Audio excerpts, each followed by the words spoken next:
Hi, everyone. Thank you so much for joining us today for this webinar by the Women in Molecular Imaging. This is a webinar from the Leadership and Rising Star Award winners. So we're all very excited and looking forward to their talks. And if you've never heard about Women in Molecular Imaging, our main goal is to really encourage and inspire and empower women at really every stage of their careers. We're here to help. And please look out for all the exciting activities that we have throughout the year, especially for the World Molecular Imaging Conference coming up in the fall. You are very welcome to follow us on social media, look up at our website, or if you want to, please reach out to any of us. And thank you so much for joining us today. And with this, I will pass it over to Dr. Hu, who will be introducing today's speakers.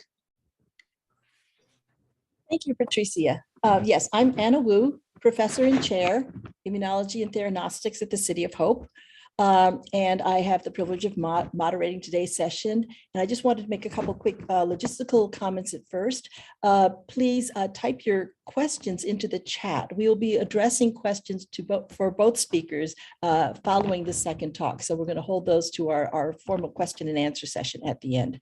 And then also at the end of the formal webinar and Q&A, please also join us in the social lounge. There is a tab on the left for you to join that afterwards if you want to continue discussions informally with your colleagues.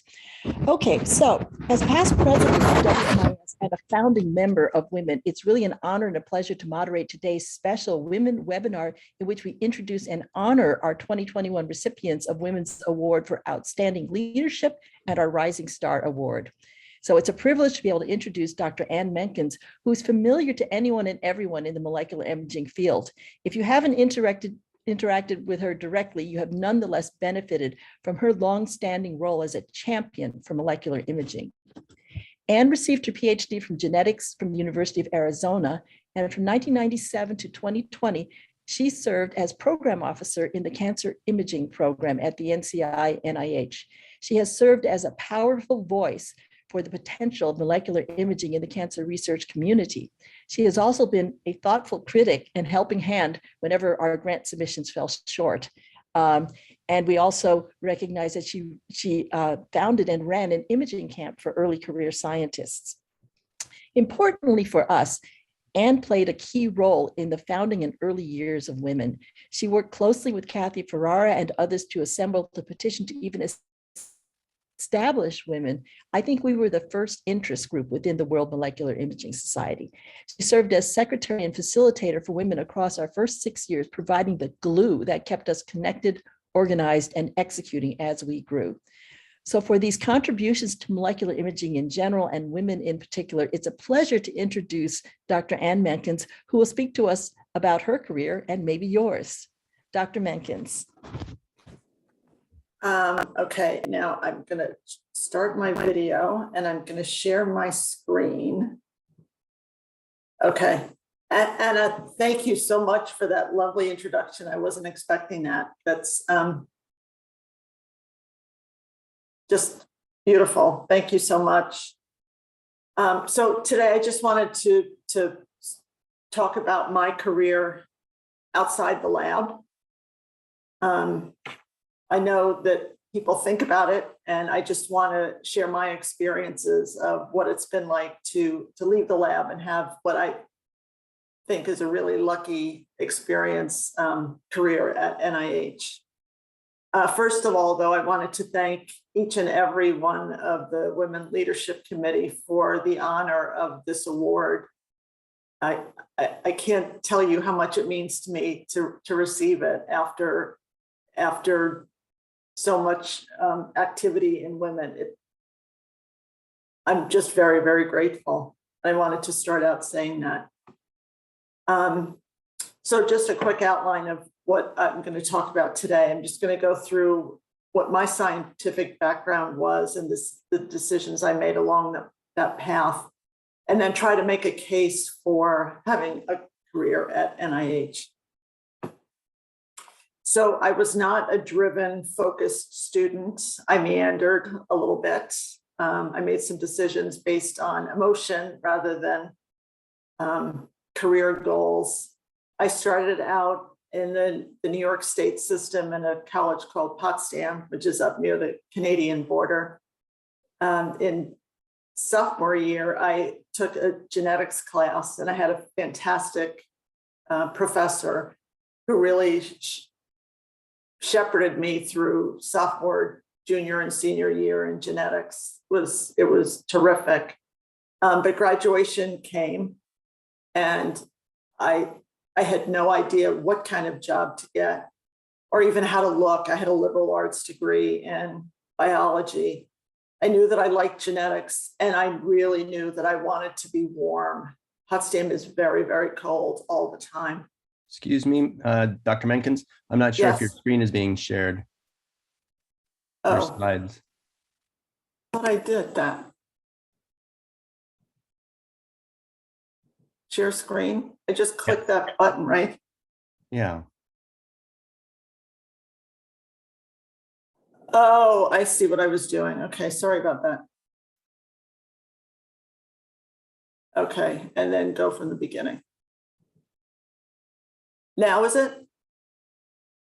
Yes, we can see it. Okay.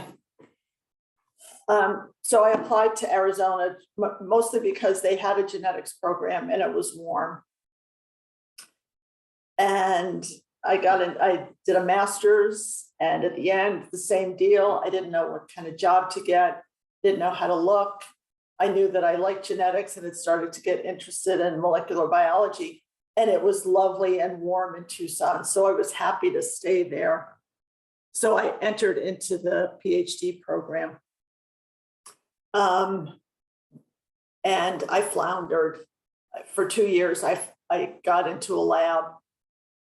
It was a hands-off professor. I needed more.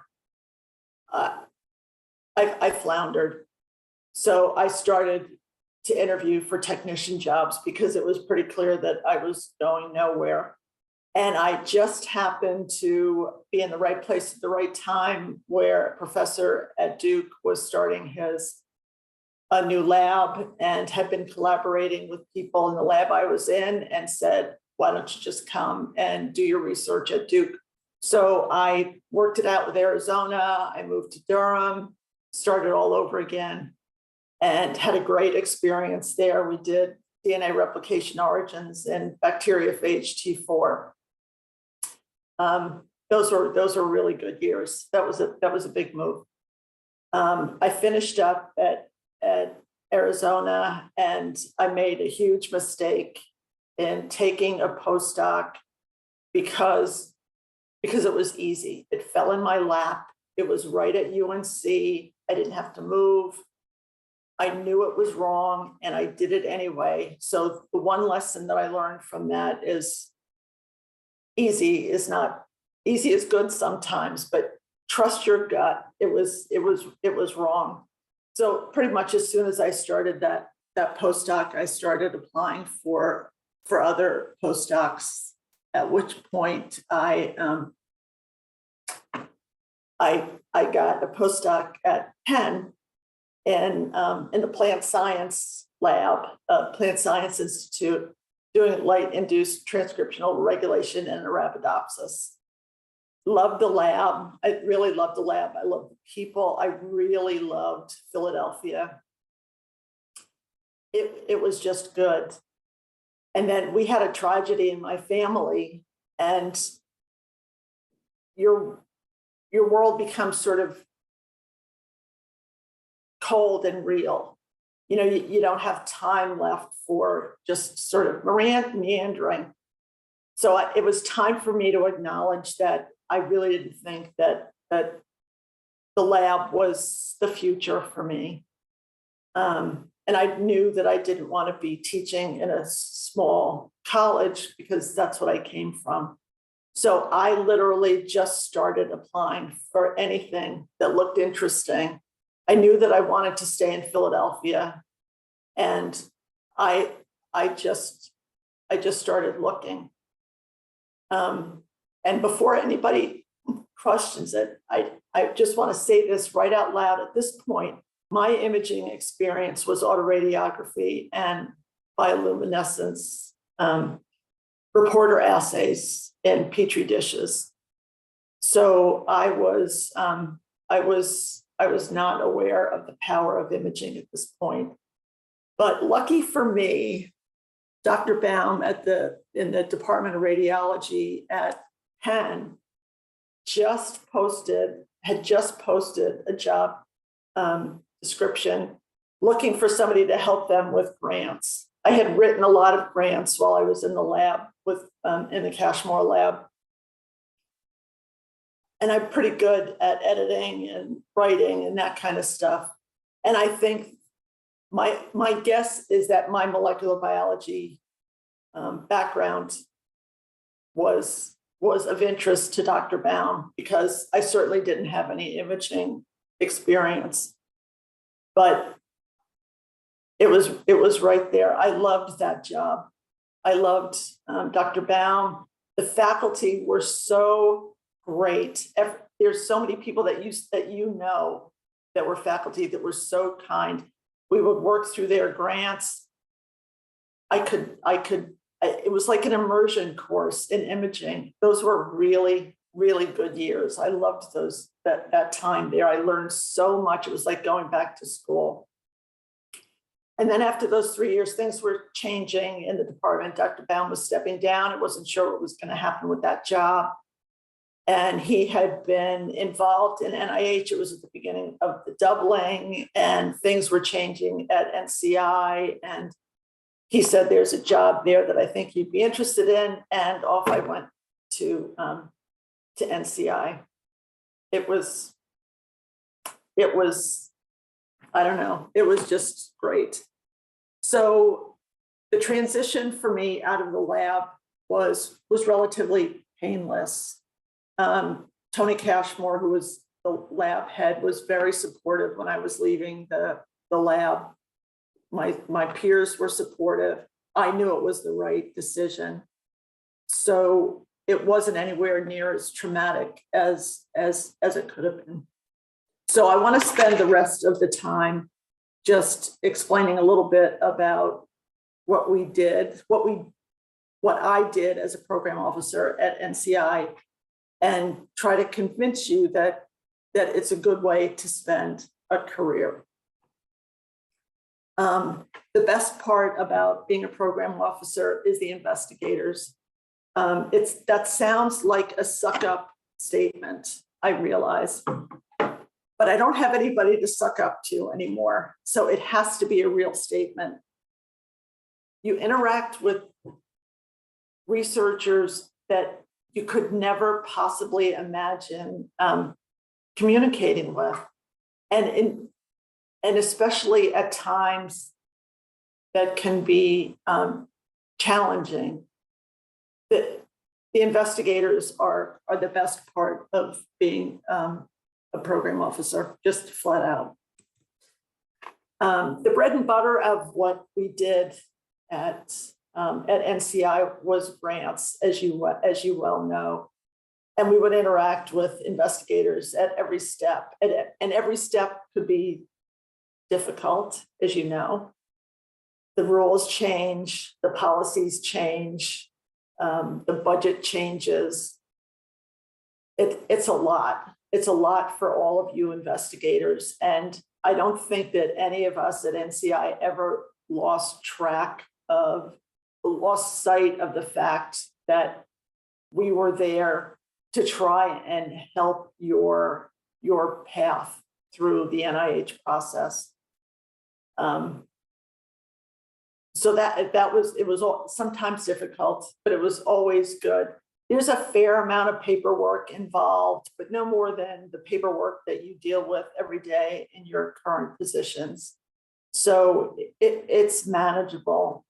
And for the MDs that might be in the audience thinking about transitioning out of the lab or the clinic, there's so much clinical trial information work that goes on at NCI.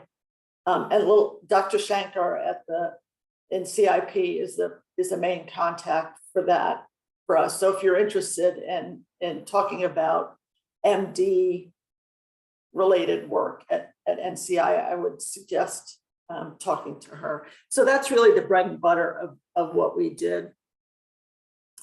And then there was a whole bunch of other fun stuff that I learned. If you had an idea and a good boss, that you could pretty much do a lot of things that aren't like written down anywhere. So the one thing that we did a lot of was try to identify new areas of research that needed support by the community. And the way that we would do that is just by talking with all of you investigators. We would listen at grant reviews, not just for the grants that were assigned to us to help you translate those after you got your pink sheets, but for common new themes that were arising in other grants.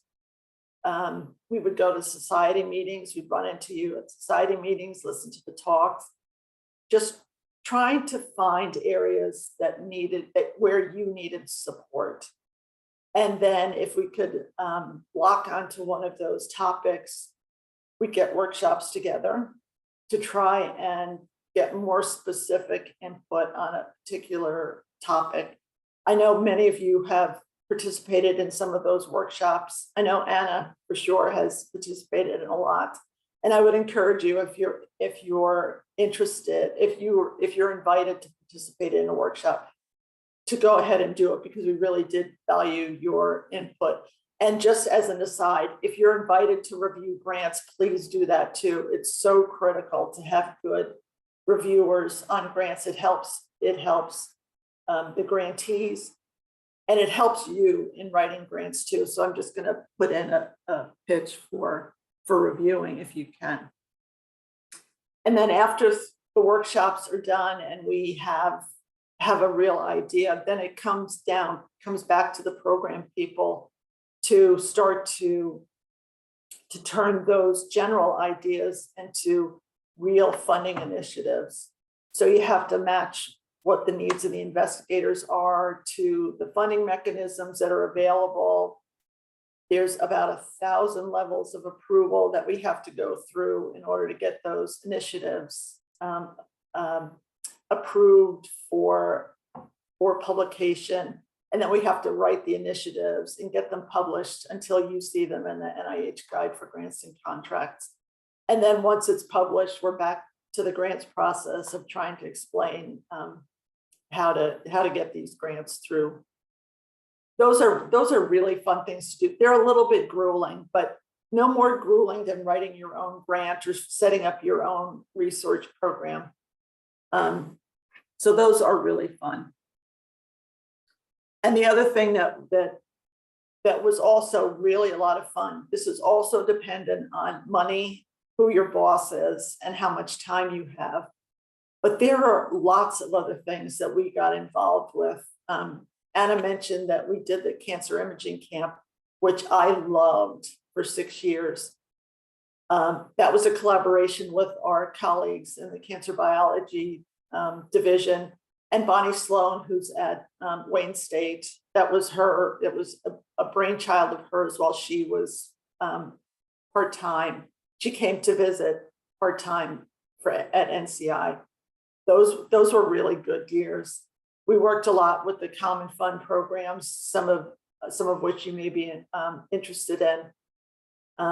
We've done lots of these. The last thing that I'm finishing up now, I'm still working a little bit, is that in response to the interventional radiologists that have been involved with the clinical trials networks at NCI, they wanted to better integrate their processes into the infrastructure and the data collection of clinical trials. So we've been working with the CTEP, which you may or may not know, which is the big cooperative group trials, to get those processes in, and we're almost done with that. That has been a lot of fun too. And one thing that Anna alluded to, one fun thing that we got to do was I got to sit on the phone one day when Kathy called and said, we need to do more for women in imaging, which led to a committee that Anna was part of. And we talked about a lot about what we should be doing for women in imaging. We came up with lots of ideas, and just as we were doing that, we learned about the WIMIS, the interest groups from WIMIS. Zavra Bourgeois wrote the proposal to WIMIS for us to form the interest group. Yuri Galavani was the president, and he approved it. And the rest is the history that all of you are making by carrying women into so many new areas that we could never have thought of. You're making everybody proud. So it's really fun. So if you're interested in a job at NIH, you should apply to the global recruitment announcement. Just Google it and you'll see if institutes need program directors, they sort of go to this pool of applications that are already waiting there. So just put your application in, but also talk to your program officer, because sometimes jobs become available that aren't specifically addressed in that global recruitment. And if you have other questions, my work email will be available for another couple of months, I think. And these are things that I've thought about in hindsight, mostly because I was in the same job for 23 years. And I think about that. I think about what that means. This could take a whole nother. So it's just a list of things. So just to close, I really want to thank WMIS and Lisa Baird and Andrea and Sylvia and the whole WIMIS team, because they have made WIMIN what it is. Every time we had an idea or any kind of idea, Lisa and her team would just make it happen. I don't think that we could have gotten anywhere without them. And I just want to thank all of you again for that very lovely award that is proudly displayed in my house now. So thank you and thank you for the opportunity to talk. I think we're holding questions to the end. So Anna will take it from here. Stop sharing. Okay. Thank you so much, Anne. And thank you for sharing those very personal details about your early career, because I know there are a lot of young scientists who feel very lost and are not sure what they should be doing, what they want to do. And that in itself is an inspiration. We've all taken different paths to get where we are. And I think sharing those stories reminds us we're not alone in our efforts to find our way, and then to look at what you've accomplished and how many people you've helped. What a wonderful story it has turned out to be. So thank you again, Anne, for everything you've done for molecular imaging, for women in molecular imaging. Really highly deserving of our Outstanding Leadership Award. We all look up to you in so many ways. So the pleasure has been all mine. So now I'd like to turn to another, I would say, favorite activity of women, which is to look around at all of our young women scientists and to help them achieve their goals and identify and highlight ones that we see are rising stars. So it is my great pleasure to introduce our new Rising Star awardee, Dr. Srivalishi Malidi. Dr. Malidi is an assistant professor in the Department of Biomedical Engineering at Tufts University, where she's the director of the Integrated Biofunctional and Therapeutics Laboratory, otherwise known as the IBIT Lab.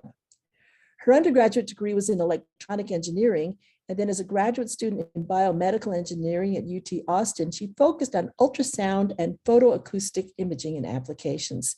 She received an NIH Ruth Kirstein Fellowship Award to support her postdoctoral studies at Mass General Hospital, and she continues her affiliations with the Wentworth Institute of Technology and the Wellman Center for Photomedicine at Harvard Medical School as she builds her research program at Tufts, where she has been a member of the faculty since 2019. So really not very long, but still a very, very exciting research program that she's built.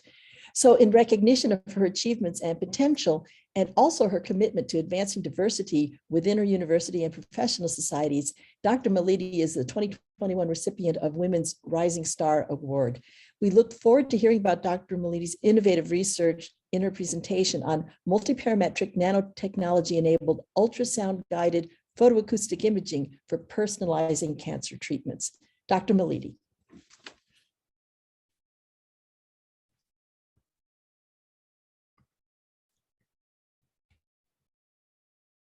I think you're on mute. We can't hear you. And you may also want to flip the presentation mode on your presentation. Is this better? Perfect. Yes, Okay, we can hear you and see your slides. Excellent. Thank you. Awesome. Thank you, Dr. Wu, for the introduction. And I was saying thanks to WMIS and specifically the WIMIN Network for the honor of the Rising Star Award. I am honored to be part of this fabulous supportive network that fosters the career development and advancement of women in molecular imaging. And thank you so much for the award. And without any further ado, we'll get into the details.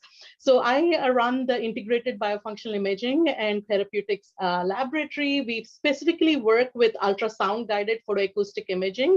And today I'll be presenting just two small stories in the 20 minutes time that I have here regarding the research that we are doing. And the main themes in these two stories, one is, can we predict tumor recurrence using ultrasound guided photoacoustic imaging? And can we design and monitor nanotherapy and respective responses using photoacoustic imaging? And the three main parts will be tumor hypoxia, photodynamic therapy. The details that I'll be presenting will be focused towards photodynamic therapy, but can also be generalized and be used for other imaging modalities, other therapeutic modalities as well. Can everybody see the laser pointer? All right, I assume that's a yes. So I'll start off by introducing what photodynamic therapy is, as we'll be using this as a model therapy for developing the ultrasound guided photoacoustic imaging systems here, and also models for treatment prediction. So what is photodynamic therapy? Refreshing the concept, basically it is light is exciting a photosensitizer that is accumulated in the tumor, either through a nanoparticle delivery or other means. And this excited photosensitizer reacts with the oxygen in the environment to generate reactive molecular species that can then kill the tumor cells and lead to destruction of the tumor. So if we think of photodynamic therapy, there are three important parts: the light itself, how deep the light is penetrating into the tumor, the accumulation of the photosensitizer, and the presence of oxygen. So PDT has been in use for a long time, but really hasn't made its foray into the regular armamentarium of therapeutics that are out there. I'll show a couple of examples of PDT in clinic. This is an example of a 68-year-old with squamous cell carcinoma. You can see the lesion here, which was surgically resected. There was recurrence, but the patient went through chemotherapy, but then there was still recurrence again after a few years. So this particular patient was non-responsive to the standard treatments, surgical resection, radiotherapy, or chemotherapy. So this is a patient of Dr. Meryl Beal in Mayo Clinic. And this is a photograph of the patient undergoing photodynamic therapy in action. So you can see that the laser light through fibers is delivered to the neck region. And after the treatment and few months after the follow-up, the patient was cancer-free and was still smoking, as reported by Dr. Beal.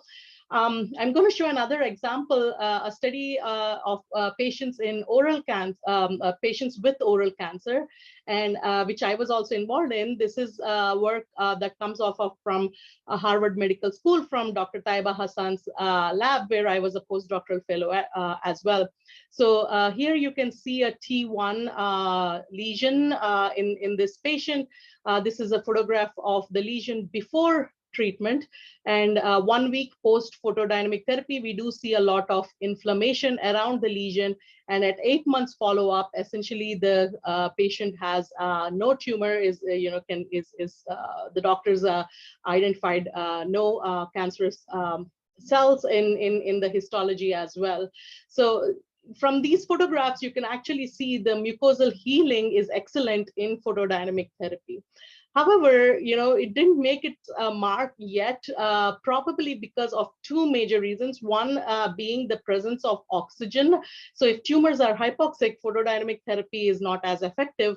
And the second thing is the dosimetry, which is how much photosensitizer and light is appropriate for a lesion based on its size. Is the dose sufficient or not?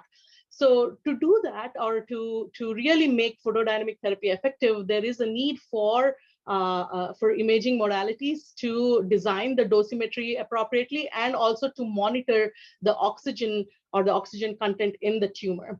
So here we are proposing to use oxygen saturation as a surrogate marker. Oxygen saturation is nothing but the ratio of oxygenated hemoglobin to the total hemoglobin in the blood. So we need an imaging modality that can measure the oxygen saturation representative of the oxygen in the tumors. And there are several imaging modalities currently in clinic, mainly bold MRI that can look at oxygen saturation. Obviously, PET, SPECT, and CT are low resolution. They need exogenous contrast agents. PET, for example, uses something called F-meso to look at the oxygenation of the tumor. So there's exogenous contrast agents. Microscopy or optical coherence tomography have low penetration depth, and though they have very high resolution. So we are proposing the use of photoacoustic imaging for monitoring the oxygen saturation, as we can get the volumetric information at a higher penetration depth and a very decent spatial resolution. So overall, ultrasound guided photoacoustic imaging, and we say ultrasound because ultrasound gives us good spatial structural information, and the receiver electronics for photoacoustic and ultrasound are very similar. So these two modalities can be integrated transparently in a system. So I'm just trying to see if I just lost the pointer, sorry. Yeah, there you go. So we are trying to combine these two imaging modalities to get a non-invasive, non-ionizing, label-free. So the oxy and deoxyhemoglobin content in a tumor can be monitored quantitatively, if potentially, to monitor the dynamic changes in the tumor with respect to the treatment. And in this case, I'm presenting changes due to photodynamic therapy. So for the audience who are not familiar with photoacoustic imaging, essentially, I'm going to show you what photoacoustic imaging is in a very brief animation here. So assume that there is a scattering medium here with an absorber such as a blood vessel. In a photoacoustic imaging, the optical excitation is a nanosecond pulsed laser. This laser energy is absorbed by the absorber that leads to a local increase in temperature and a thermoelastic expansion and contraction because of the nanosecond pulse regime that leads to a generation of a pressure wave. So it's very similar, an analogy that's used in the field is that of lightning and sound, thunder that comes after the lightning effect. In summary, though, the photoacoustic pressure that's generated is dependent upon the wavelength of the light that's used, and also with respect to depth. So if your optical absorption properties are changing with respect to the depth, your photoacoustic pressure also changes. So photoacoustic pressure is proportional to the optical absorption properties, and F here is the fluence that's used for the imaging. So if we were to generate a photoacoustic image of this particular example or a tissue here, would look something like this, where the surrounding scattering medium would not have any photoacoustic signal, but the absorber shown here will have a high photoacoustic signal. That's where the laser energy has been absorbed. Showing an example of a tissue mimicking phantom here. We image this. This is a scattering medium with a lesion here made with graphite particles that absorb the laser energy. And if we image at a particular cross section, ultrasound image shows us the structure of this phantom. We may, see somewhat of the lesion, but the boundaries are not that clear. But photoacoustic imaging that is acquired at the same spatial location as the ultrasound image clearly shows the lesion in this particular phantom. Obviously, the structure is provided by the ultrasound, and then the optical properties can be obtained from the photoacoustic image. And they're both spatially co-registered because we use the same ultrasound transducer that we use for ultrasound imaging for photoacoustic imaging as well. So with this background, for imaging oxygen saturation, oxy and deoxyhemoglobin have different optical absorption properties. Again, photoacoustic signal is proportional to the mu A, which is the optical absorption properties of the tissue. And if we image at multiple wavelengths, we can tease out how much of that particular blood vessel is saturated with oxygen or not. And again, we can do that in 3D, where ultrasound will give us the morphology, and photoacoustic imaging can give us the oxygenation of oxygen saturation of a particular blood vessel. I'll show an example of a tumor, of a mouse tumor, and most of the images in the rest of the talk will also look very similar to this. Let's assume that the X and Y is the plane of the slide or the computer screen that you're looking at, and Z is into the depth of this particular image here. If we are imaging the tumor at a particular cross section shown here, the image obtained, a B-scan image, is now in the frame of X and Z axis. So Z here is the depth. We do clearly see the skin in the ultrasound image, and the tumor is shown here in the red region. We can again see the structure very clearly. However, photoacoustics will give us the oxygen saturation map. So we image at multiple wavelengths post-process, and what you're going to see is a highly post-processed image in pseudo color, where 100% oxygen saturation or highly oxygenated regions are shown in red. Blue and black show the hypoxic or avascular regions. So in this particular tumor, we can actually see a lot of blood vessels feeding the tumor from underneath, and the central part of the tumor is hypoxic or avascular. We wanted to confirm this with histology, so we euthanized this particular mouse and did histology across that particular cross-section as close as we could get. H&E, which is a standard stain, does not show the hypoxic information, but the shape sort of matches with what we have in ultrasound. For oxygen saturation, we specifically did immunofluorescence with the CD31 marker, which represents, which stains the blood vessels, and we used pimenidazole, which actually accumulates and stains the areas that have low partial pressure of oxygen. Here, red is the hypoxic area, and green are all of the blood vessels. So if we look at this, there are blood vessels all over the tumor. This is a highly vascular tumor. However, the blood vessels in this top left region are hypoxic or are non-functional, and there is no active transfer of oxygen happening, which is why what we see here in this region, the bottom part of the tumor and sort of the top left-hand side of the tumor are oxygenated, and hence we do not see any hypoxia stain in the corresponding regions as well. So there is a good correlation between the photoacoustic images and the immunofluorescence image. Now, with this background, going back to the two areas that I'm going to present, one is, can we predict the tumor growth and recurrence using ultrasound-guided photoacoustic imaging, using oxygen saturation as a surrogate biomarker? And could we then use some sort of nanotechnology to specifically deliver these drugs for photodynamic therapy and use photoacoustics to monitor that response as well? So going over the first question is, can we predict tumor growth and recurrence? There are more sub-questions to be answered in this as well. So without using exogenous contrast agents, can we stratify patients at a pre-treatment stage into responders and non-responders? And the second question, that the sub-question that follows is can we gauge the volumetric heterogeneity to predict treatment response early in the treatment process? So to do this, we chose a highly vascular subcutaneous tumor model that's made with glioma cell line UAD7. These are known to be highly vascular tumors.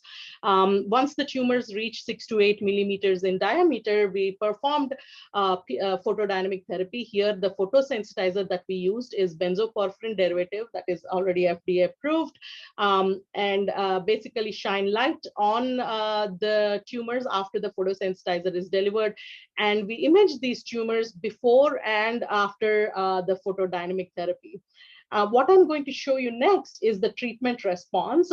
So as common with different kinds of therapies, there are going to be responders and non-responders. This is very much so also the case with chemotherapy, radiotherapy as well, that there are going to be complete responders and non-responders. Similarly, in this particular therapy, we do see complete responders where the tumor volume completely decreased and almost became zero. But in non-responders, the tumor volume continues to grow. The tumor volume is increasing. So we looked at the photoacoustic images right around the time pre-treatment and immediately post-treatment within 24 hours. So the images now are ultrasound images overlaid on photoacoustic images, ultrasound image in grayscale shown in the background. Photoacoustic images are overlaid on top, and the tumor region is shown in this green ROI. This is an image of a mouse from a complete responder. Here, this is pre-treatment. We do see highly oxygenated areas in this tumor and hypoxic regions. This is very representative of tumors that there is a lot of heterogeneity. And 24 hours post-PDT, photodynamic therapy caused vessel shutdown, which is why we also see most of the tumor becoming completely hypoxic. Non-responder, on the other hand, we do not see any difference in the oxygen saturation pre and post-treatment. Now, this is just a representative image from one mice from each of these groups. And if we quantify that over several mice, we clearly see that in complete responders, there's a drastic change in oxygen saturation post-photodynamic therapy. But in non-responders, there was not much change in oxygen saturation.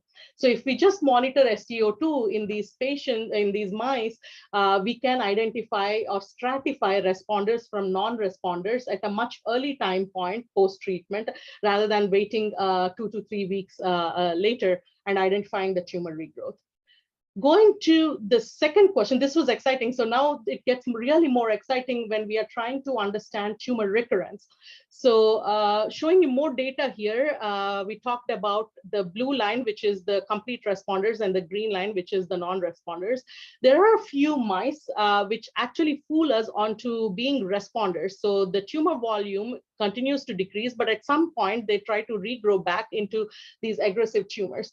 So the question comes in is, from stratification, we already did that. The decrease in oxygen saturation can stratify the patients, but can we identify these tumors in this red line at a much early time point? So can we predict tumor recurrence? And the beauty with photoacoustics is that we can image the tumors in 3D, so we can understand how the vessel density is in and what's the heterogeneity of these tumors in 3D.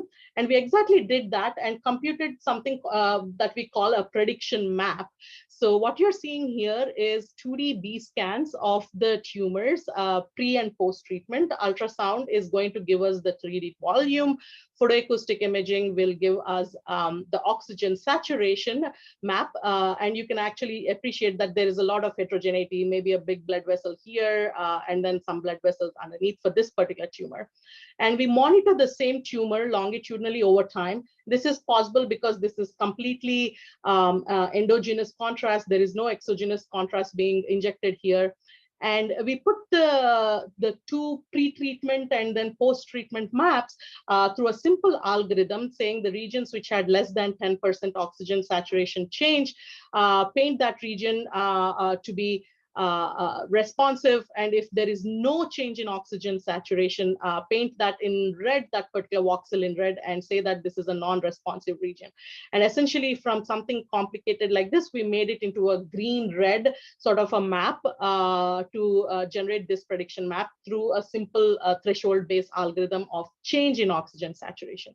The images that I'll be showing here are the top view of these prediction maps, and then so that we can compare easily with the photographs that we take of these mice. This particular mouse from a non-responder group, obviously the tumor volume increased, and the prediction map that's obtained at 24 hours clearly showed that it is treated but non-responsive. These two mice, they were treated the same way. They had the same cell line. They were treated with the same dose, and you know were imaged before and after treatment.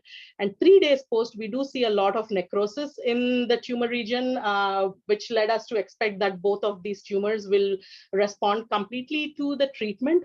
However, what we see 3 weeks later or 23 days later is that this particular mouse is completely treated. The skin healed pretty well and there is no tumor. However, in this mouse, we start seeing recurrence happening in the mice. And when we look at prediction map within 24 hours, we can clearly see that this particular tumor, you know, the prediction map said the oxygen saturation changed lower than 10% at every voxel in the tumor volume, and was treated and responsive, versus in this case, we clearly see that for whatever reason, the dose was not sufficient to kill the blood vessel or to damage the blood vessels and in the top region of the tumor. And that's exactly where the recurrence happens. And within 1 week, this particular tumor becomes very aggressive and is difficult to treat at this stage. And you know, we could have avoided this had we known at 24 hours, probably gone back and retreated this particular tumor again. So what we next did was to validate that for several different mice in our treatment groups. So we compared the axial length of the regrowth region post-therapy to the caliper measurements of the similar region of the axial length 20 days post-treatment, and we do see a very good correlation. So higher the axial length of the recurrence that we see. Obviously, every mouse, the recurrence is not going to happen at the top, it's at different locations, is similar to the length of the tumors 20 days post-PDT. So here with photodynamic therapy, we this particular benzoporphyrin derivative that we use, the photosensitizer accumulates in the blood vessels and targets the blood vessels, damages the blood vessels. What if we have suboptimal therapy outcomes, such as in some chemotherapies where some tumors are resistant to these chemotherapies, and the treatment response is the tumor volume is not as drastic as we had seen in photodynamic therapy, then can we predict the tumor growth and recurrence? This is on some new unpublished data. So let's say we have time on the x-axis and the tumor volume on the y-axis.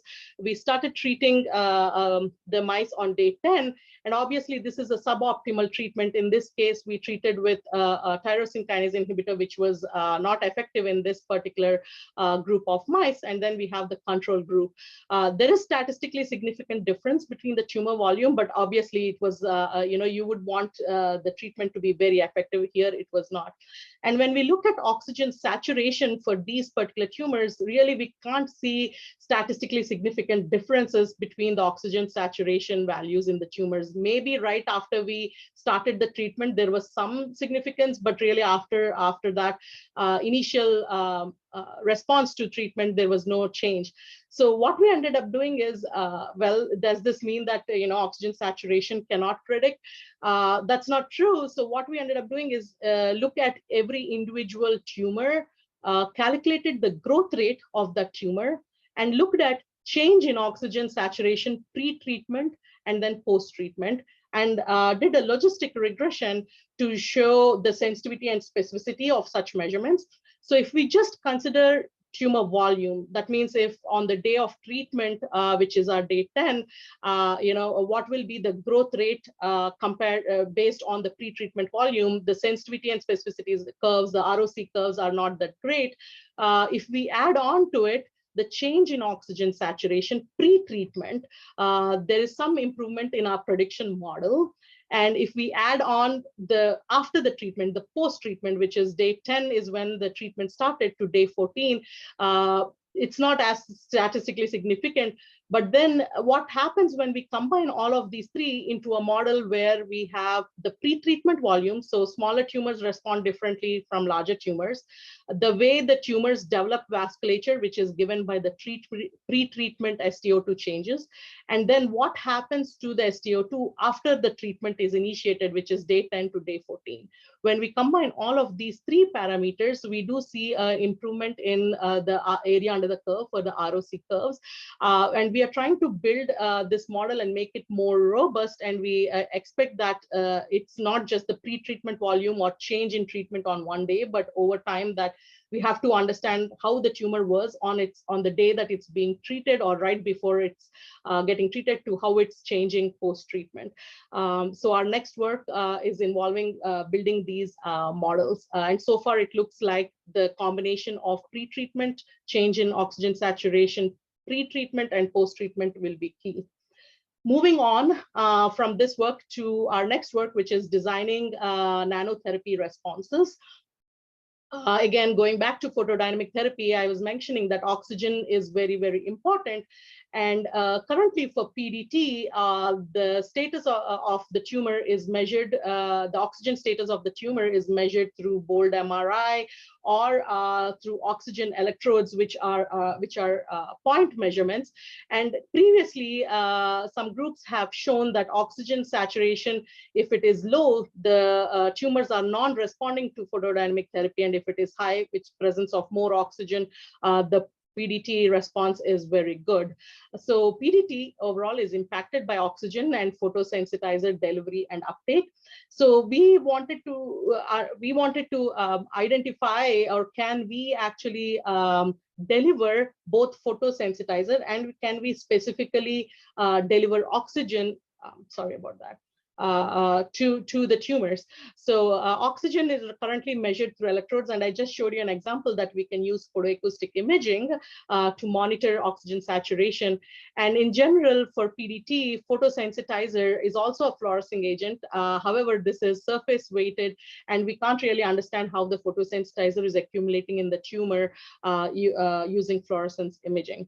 So we want one agent to deliver oxygen and the photosensitizer, and an imaging modality to monitor oxygen and photosensitizer uptake. And this is where photoacoustic imaging plays a role, where we can use that to monitor oxygen and photosensitizer or nanotechnology, in this case, nanoparticle uptake.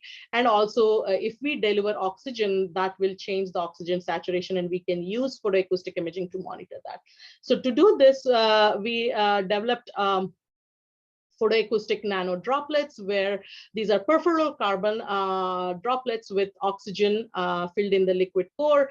BPD, the photosensitizer that we use, is used for photodynamic therapy, and we can use photoacoustic imaging using a ICG. Here is an indocyanine green dye that we can use to track the nanoparticles and also the oxygen delivery. And we choose benzoporphyrin derivative and ICG because they are spectrally separate. And you can see here BPD has a peak at 690 nanometers. That's where we do the photodynamic therapy. And ICG has a peak at around 800 nanometers, and that's where we do photoacoustic imaging. So we injected these nano droplets that are filled with oxygen. I'm skipping all the chemistry parts here and directly going to the results. What we see here is before injection, this tumor is highly hypoxic. You can actually see all the hypoxic regions here and highly oxygenated at the base of the tumor.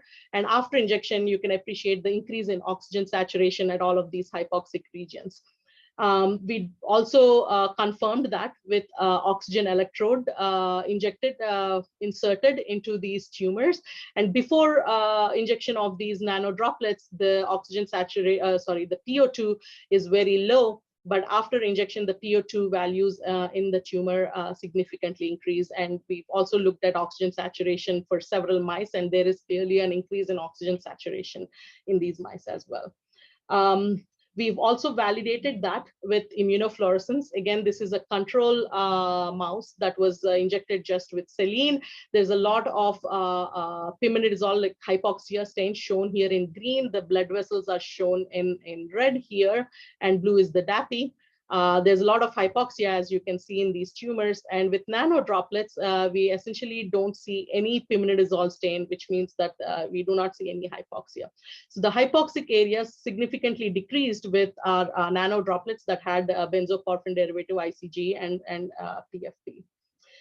We further went ahead and did a PDT on these tumors, compared them to the standard PDT. And what you see here is tumor volume from our nano-enabled or nano droplet-enabled PDT shown in red. The tumor volume is really low compared to Visudyne is the clinical formulation of BPD.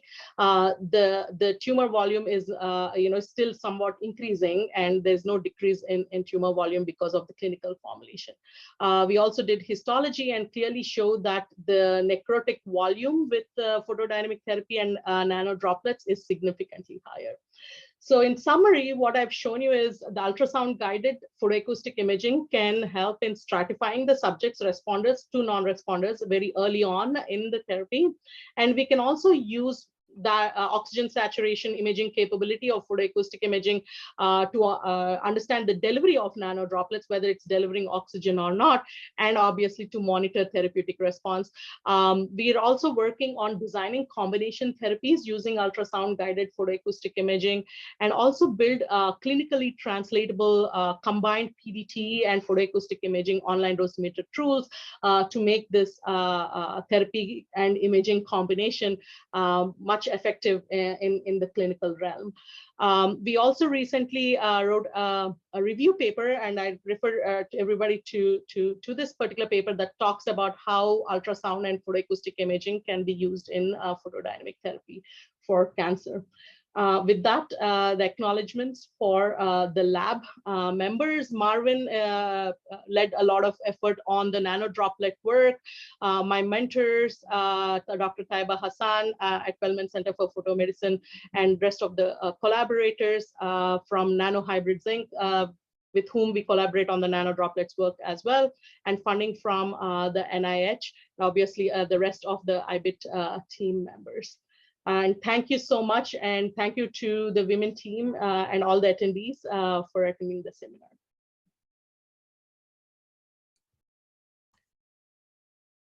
Thank you, Vali, for a fantastic seminar. While we wait for questions to come in, Anne, are you still there? We've got a quick question for you. And then I'll wait for the questions to come in on Vali's talk, and we will move to her. Anne, are you still there? I'm here. Okay, so Donna Fong wants to know, says, what an inspirational talk, and thank you for your honesty. If you had to do it again, would you work it work in one place again for 23 years? Yes. Yes, I would. I had opportunities to move up at several points, and I chose not to for a lot of the reasons that are on that list. But I think that, yes, I wouldn't do anything differently. That's great to hear. You finally found the right job and stuck with it.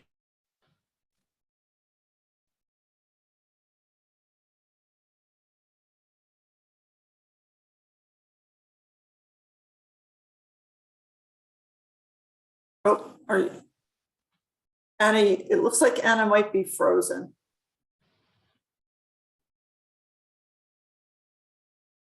Meeting the other people on the review panels Oh, in person. How do you get on the list to be a reviewer? Oh, sorry, Anna, you were frozen there for a little bit. Okay. We didn't hear you. You were frozen. Can you hear me now? Yes. So we my didn't hear the- question is, how do you get on the list to become a grant reviewer? So talk to your program director and talk to the SROs. Talk to the people that are running the study sections. They're always looking for new talent.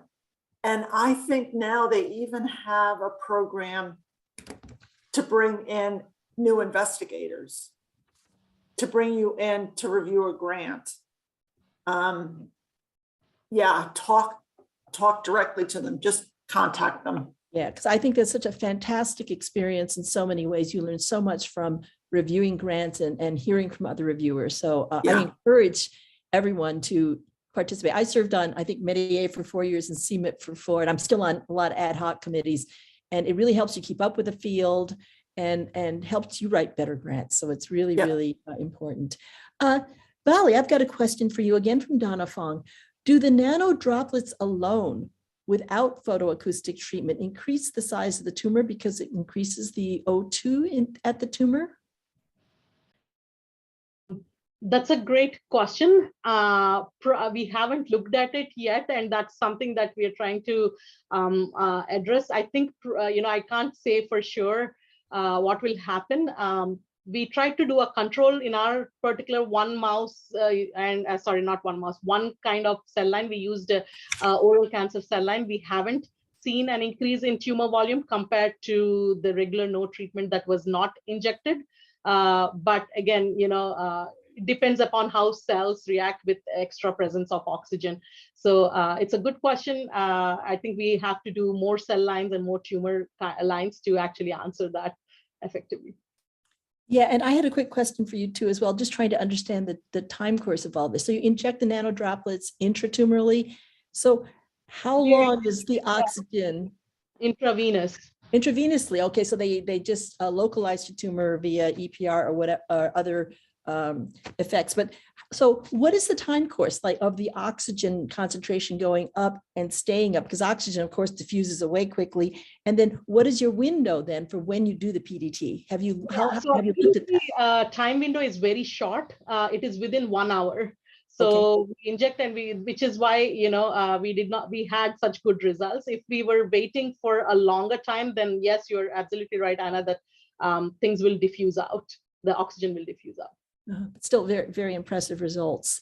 And then I've got a question for Ann Mankins again. What advice do you have for early to mid-stage investigators who are seeking to diversify their research portfolio? That is, how best to seek opportunities for exploring new research avenues while retaining expertise in a specific area. Does NIH generally support funding for the same investigator from different institutes?